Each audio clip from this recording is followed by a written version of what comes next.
When a woman speaks about intimacy with unusual emotional detachment, it often catches people off guard, not because of what she says, but because of how she says it. There's a calmness there, a steadiness that doesn't ask for reassurance or approval. Stories are told cleanly, efficiently, almost as if they belong to someone else.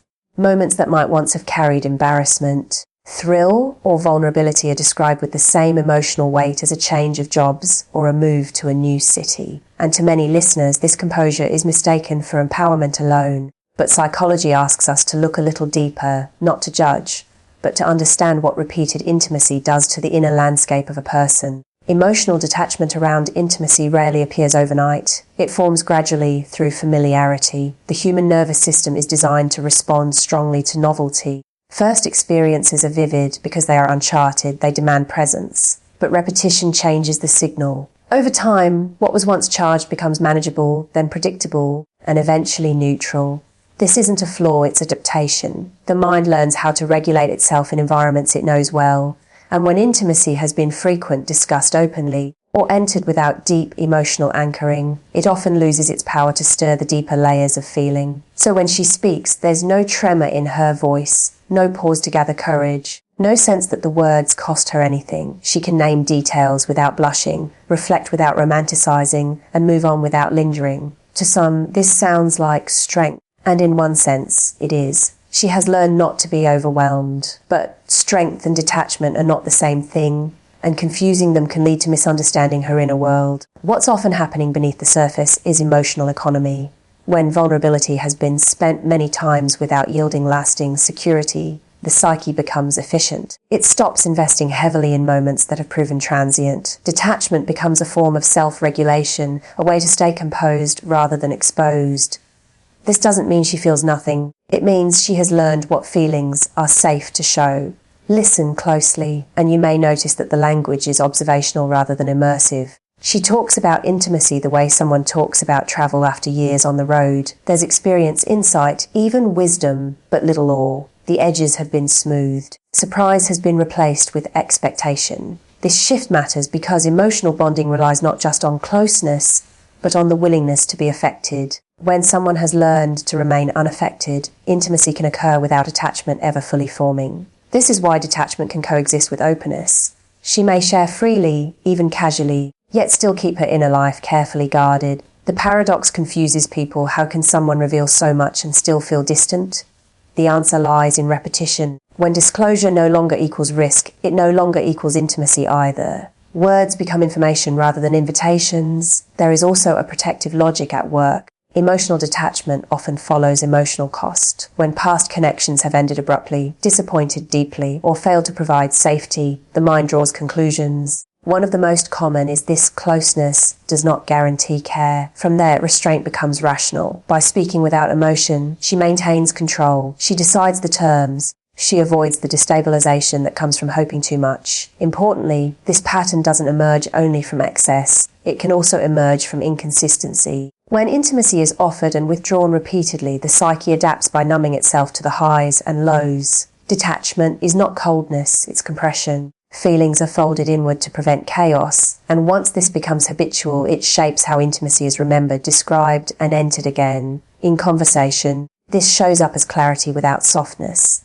She can articulate dynamics with precision, analyze behavior, even joke about experiences that once carried weight. But what's absent is longing. There's no sense that intimacy is rare, sacred, or transformative. Instead, it's treated as a known quantity, something that happens, not something that changes you. This doesn't mean she cannot love or bond deeply. It means she has learned not to assume that intimacy leads there. She may even crave connection, but approach it with a practiced neutrality. Emotional detachment becomes the buffer between desire and disappointment. It allows her to participate without surrendering. For those listening, the mistake is to hear detachment as invitation. Calmness can look like availability. Fluency can look like openness, but often it signals the opposite, a boundary that no longer needs to be announced. When intimacy has been frequent, boundaries move inward. They are enforced quietly, through tone rather than rules. Understanding this changes how we interpret her presence. rather than projecting stories onto her of freedom, of damage, of superiority or deficiency. We see a human system responding intelligently to its history. Experience reshapes expectation, familiarity reshapes feeling. And emotional detachment is one of the most common outcomes when intimacy becomes abundant, but not anchoring. The deeper truth is this: intimacy draws its meaning from what it asks of us. When it no longer asks for vulnerability, it no longer awakens it. And when someone speaks of closeness without emotion, they may not be revealing how little they feel, but how much they've learned to contain. So listen not just to the words, but to the ease with which they are spoken. Because sometimes the quietest signal isn't innocence or confidence, but experience and the subtle cost it leaves behind. There is a particular kind of control that doesn't announce itself loudly. It doesn't come with rules, ultimatums, or visible walls. Instead, it shows up in timing, in how quickly things move forward in one direction and how carefully they are slowed in another. When a woman controls the pace, especially emotionally, it can feel subtle, even elegant. Physical closeness may unfold with ease, yet emotional access remains carefully managed, released in measured portions, never all at once. To understand this pattern, we have to look beyond surface confidence and into the quiet intelligence of self-protection. At first glance, this kind of pacing can be mistaken for mystery or maturity. She seems composed. She doesn't rush. She doesn't cling. She allows moments to happen without immediately defining them. But over time, something becomes clear. While the body may be welcome, the heart is kept at a distance. Emotional intimacy is not refused outright. It is deferred. And deferral, psychologically speaking, is often more telling than rejection. This kind of control rarely comes from inexperience. In fact, it usually develops as a response to experience. When someone has learned that emotional openness tends to precede disappointment, confusion, or loss of self, they begin to renegotiate the terms of closeness. The new rule becomes simple: stay connected, but not entangled, enjoy proximity, but avoid dependence, keep the center intact. So she sets the rhythm.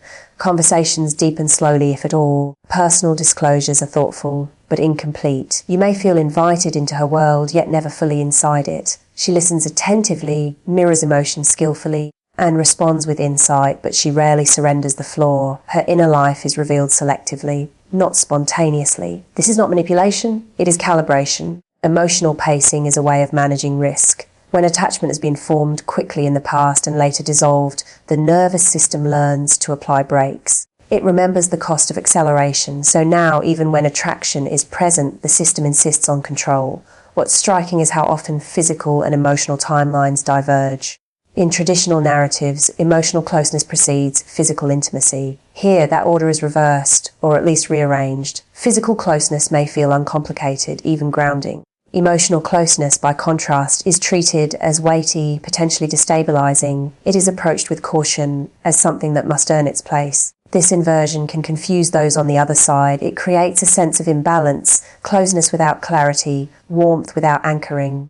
You may feel trusted with her body, but not with her uncertainty. And that distinction matters. Trust, in its deepest form, isn't about access, it's about exposure. Why exposure feels dangerous has everything to do with repetition. When emotional bonds have been formed often, but not protected well, the psyche adapts by rationing. Emotional investment becomes something to be managed, not indulged. Feelings are allowed, but only to a certain depth. Hope is permitted, but not allowed to take root too quickly. There is also a strong element of identity preservation here. When someone has learned that relationships can consume, redefine, or erode the self, pacing becomes a way of maintaining sovereignty. By slowing emotional fusion, she ensures that a sense of self remains intact regardless of the outcome. If things end, the loss is contained. This control often shows up in language. She speaks in the present tense, rarely in the future. Plans are open-ended, labels are delayed. She prefers experience over definition. And while this can feel freeing at first, it also signals something: deeper commitment. Emotionally is not entered lightly anymore.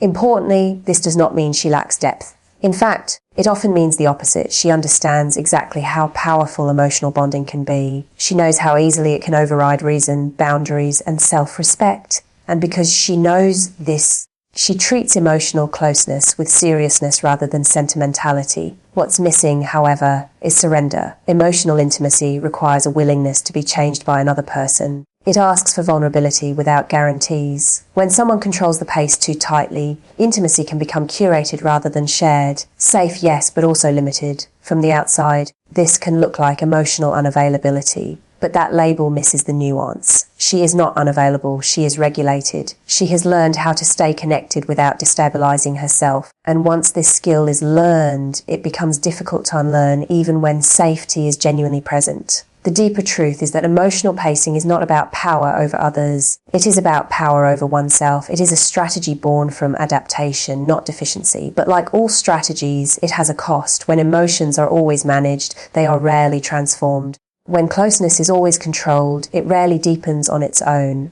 Understanding this pattern invites compassion rather than judgment. It reminds us that behavior is shaped by history, and that control often appears where trust has been strained. And it asks a harder question, not about her intentions, but about the conditions required for emotional surrender to feel safe again. Because intimacy doesn't deepen through access alone. It deepens when control is relaxed, when pacing gives way to presence, and when someone dares to believe that this time, opening up might not cost them who they are. There is another layer to this control that often goes unnoticed because it operates not in what is given, but in what is withheld.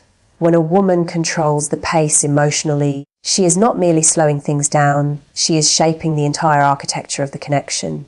The rhythm is deliberate. Moments of closeness are followed by distance. Warmth is offered, then gently cooled, not as a test, not as a game, but as a way of maintaining equilibrium. She is ensuring that nothing tips too far, too fast, into territory she no longer enters without certainty. This kind of pacing is deeply informed by pattern recognition. When someone has lived through cycles of intensity that burned out quickly, the nervous system learns to distrust acceleration. Excitement becomes suspect. Strong feelings are treated as signals to pause rather than proceed. So even when chemistry is undeniable, she introduces moderation. She stretches time. She spaces out emotional disclosures. She keeps parts of herself in reserve, not because she is unsure of the other person, but because she is sure of what unguarded momentum once cost her. You may notice that she rarely initiates emotional escalation. She responds, she reflects, she engages, but she does not push. Conversations that could turn deeply personal are gently redirected. Vulnerability is acknowledged, even appreciated, but not immediately reciprocated. There is a sense that she is always one step behind the emotional peak, choosing observation over immersion. What's important to understand is that this restraint is not rooted in disinterest. Quite the opposite. It often emerges precisely because interest is present. Emotional pacing becomes necessary when the stakes feel high. When attraction threatens to bypass caution, control steps in to slow the process down. This is why the connection can feel simultaneously intimate and unresolved. There is closeness but not collapse. You may feel seen but not fully known. The bond forms but it doesn't quite settle. And this unsettled quality is not accidental. It keeps her centered. It prevents emotional dependency, hers or yours. At the heart of this behavior is an insistence on self-containment. When someone has learned that emotional fusion can lead to loss of autonomy, pacing becomes a way of preserving identity. She does not want to be absorbed into another person's expectations, moods, or future plans. By controlling the tempo, she ensures that the relationship must adapt to her life, not replace it. This often shows up in how she frames connection. She values experiences over promises, presence over projection. The relationship exists in the now, not in imagined futures.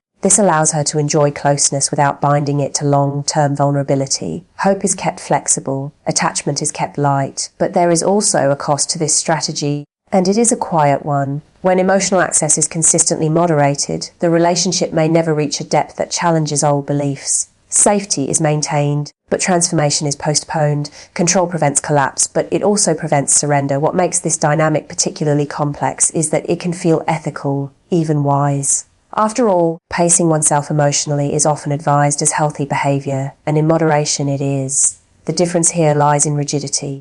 When pacing becomes a permanent posture rather than a temporary boundary, intimacy becomes conditional. Emotional closeness must prove itself endlessly before being trusted. She may even articulate this philosophy clearly. She speaks about independence, balance, and self-respect. She emphasizes not losing oneself in another person, and these values are real, but beneath them is often a deeper conclusion drawn from experience that emotional openness carries disproportionate risk. This doesn't mean she is incapable of deep connection. It means that deep connection must arrive slowly, almost against resistance. It must demonstrate consistency over time. It must earn its way past the defenses built from memory.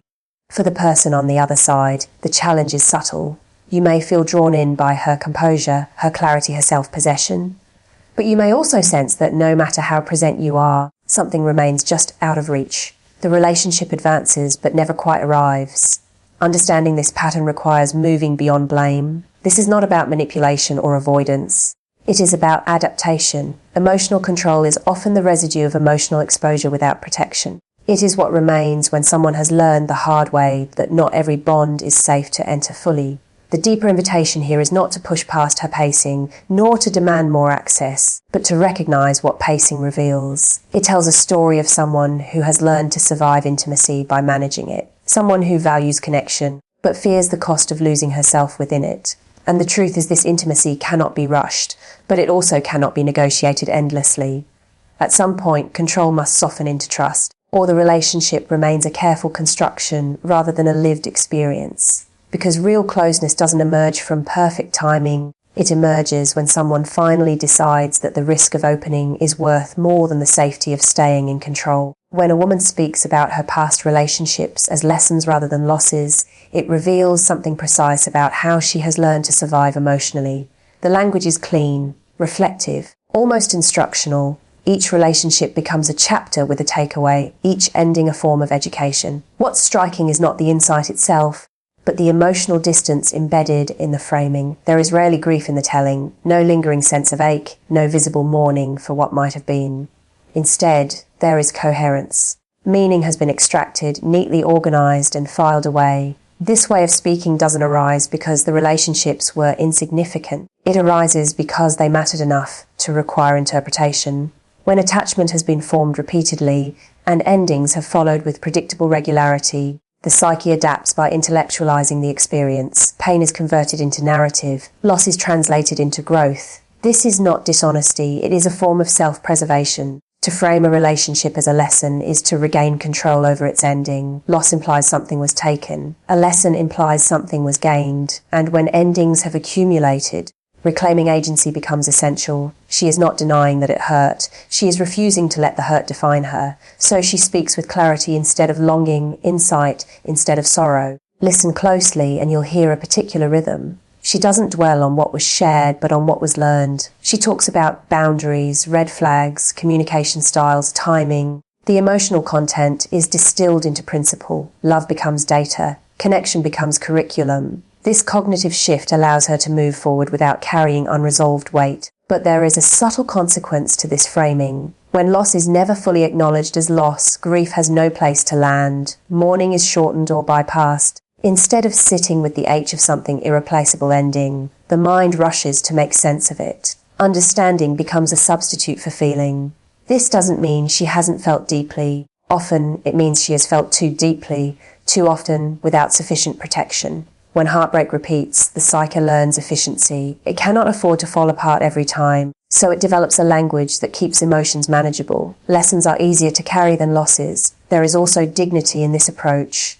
By refusing to romanticize the past, she avoids becoming trapped in it. She doesn't idealize ex-partners or replay memories endlessly. She keeps her gaze forward. Each relationship is framed as necessary, even valuable, because it led her to who she is now. This narrative supports resilience. Yet resilience has its trade-offs. When past connections are reduced to learning experiences, something human is flattened. Love is not just instructional, it is experiential. It shapes us not only through insight, but through attachment, vulnerability, and shared meaning. When those dimensions are minimized, the past becomes less emotionally accessible. This pattern also affects how future relationships are approached. If every ending is reframed as growth, then endings lose their gravity. Commitment becomes provisional. Emotional risk is calculated. She enters connections prepared to extract value rather than to be undone. This can create a sense of calm competence, but also a subtle detachment. You may notice that she rarely speaks of regret, not because there was none,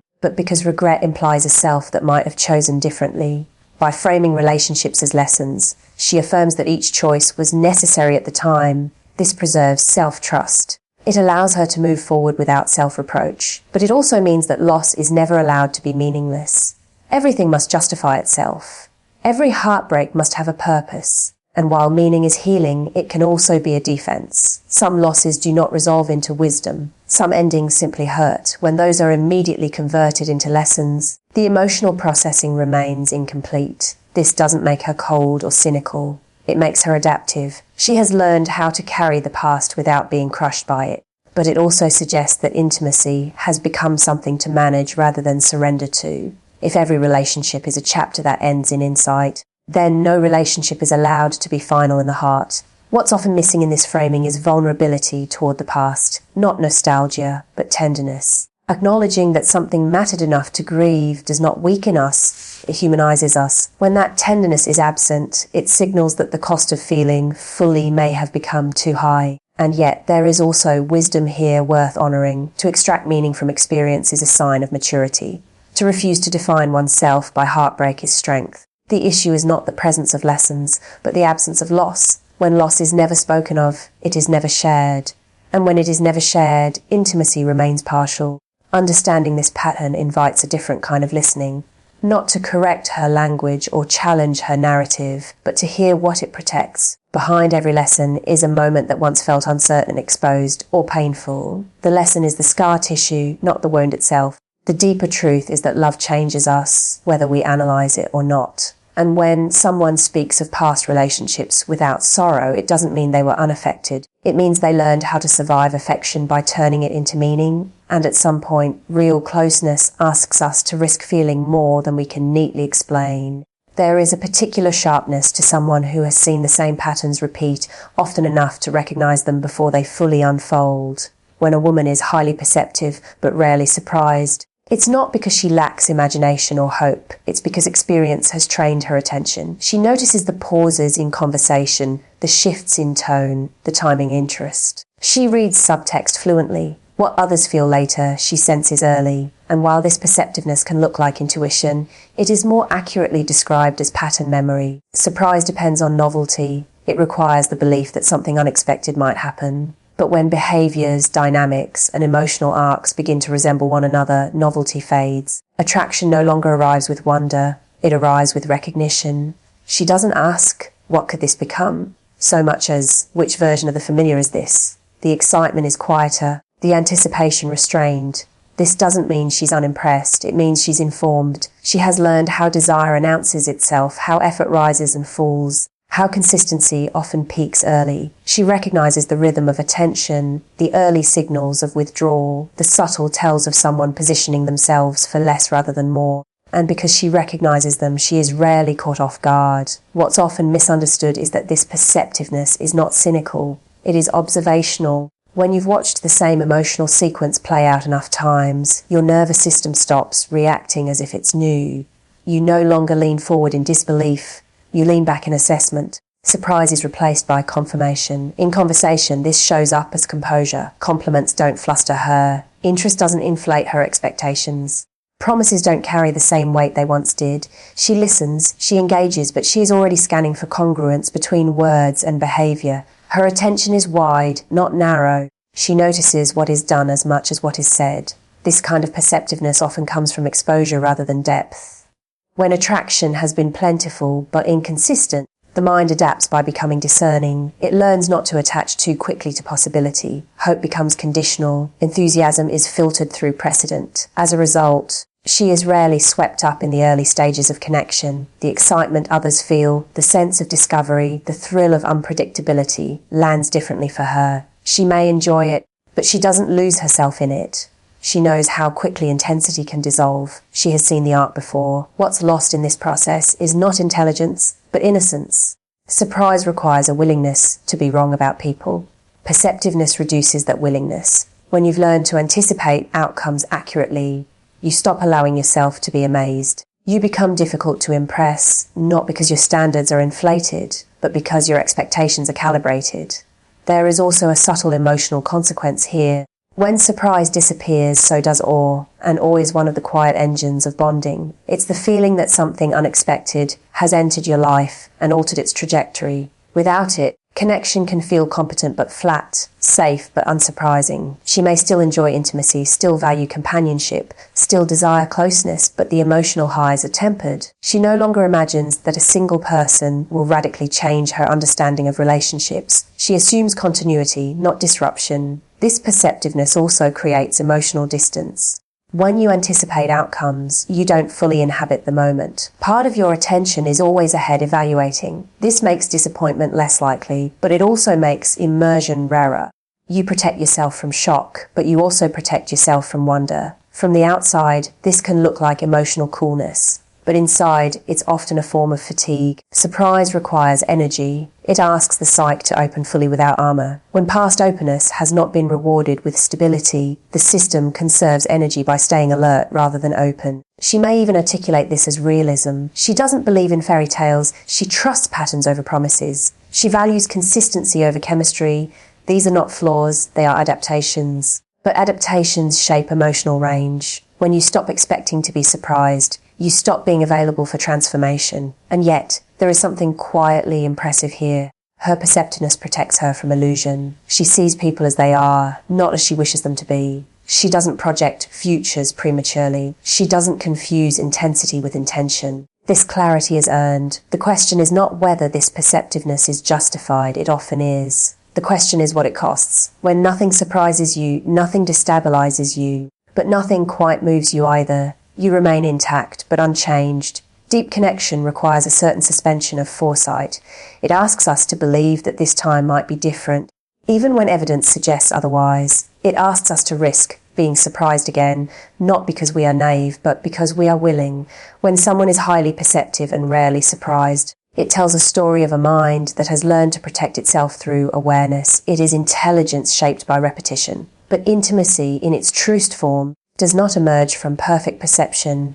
It emerges when perception is set aside just long enough to let something new in. Because the most meaningful relationships are not the ones we predict accurately, but the ones that dare to interrupt what we thought we already knew. When a woman consistently values freedom over fusion, it tells a quiet but powerful story about how she understands closeness. Independence is not just a preference here, it's a principle. She protects her time, her routines, her identity with care. She resists dynamics that ask her to merge too quickly, to entwine lives before trust has proven itself durable. This can look like confidence, and often it is. But it is also the result of lived experience that taught her how easily fusion can slide into erosion. Freedom in this context isn't about avoiding connection, it's about avoiding disappearance. When relationships in the past have demanded too much too soon, emotional availability without reciprocity, compromise without stability, the psyche learns to guard the self as a finite resource. Fusion becomes risky.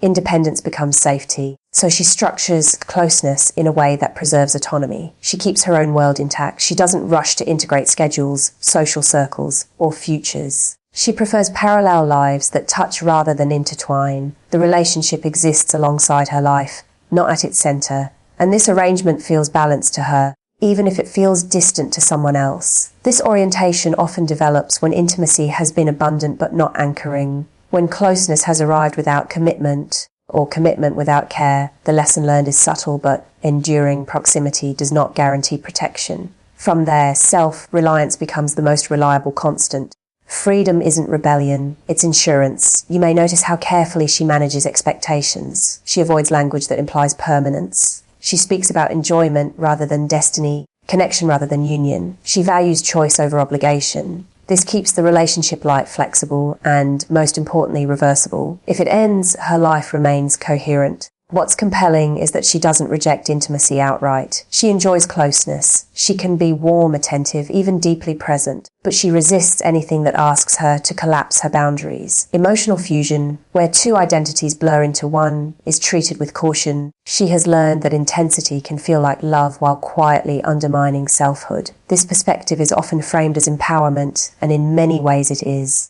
To value freedom is to value agency. To resist fusion is to refuse dependency. These are reasonable responses in a world where emotional safety is not guaranteed, but they also reshape how love is experienced. When independence is paramount, intimacy must fit within its constraints. The cost is subtle. Fusion is where shared meaning deepens. It's where two people allow their lives to be altered by one another. When that door remains mostly closed, connection can be satisfying but shallow. The relationship thrives on compatibility rather than transformation.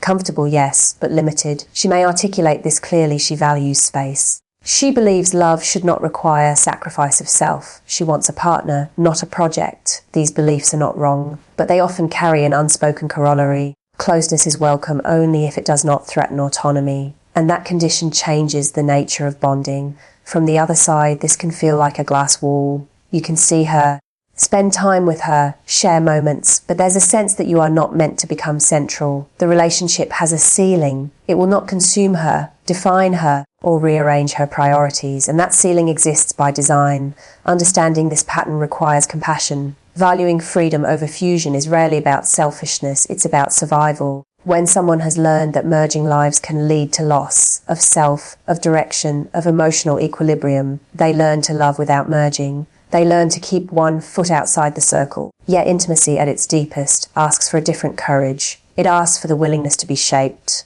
not erased but influenced, not consumed but changed. Fusion, when healthy, is not about losing oneself, it's about expanding oneself to include another. When freedom becomes non-negotiable, that expansion is limited.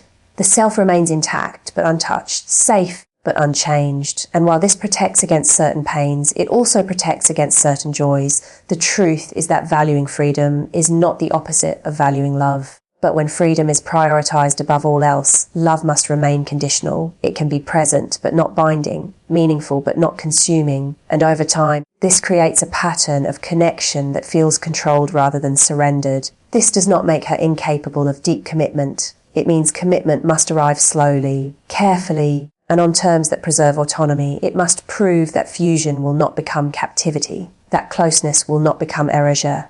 Only then can freedom and intimacy coexist without tension. The deeper question, then, is not whether freedom matters, it does, but whether connection is ever allowed to matter enough to challenge it. Because the most enduring bonds are not formed by perfect independence, but by the brave decision to let someone matter enough to change the shape of your life.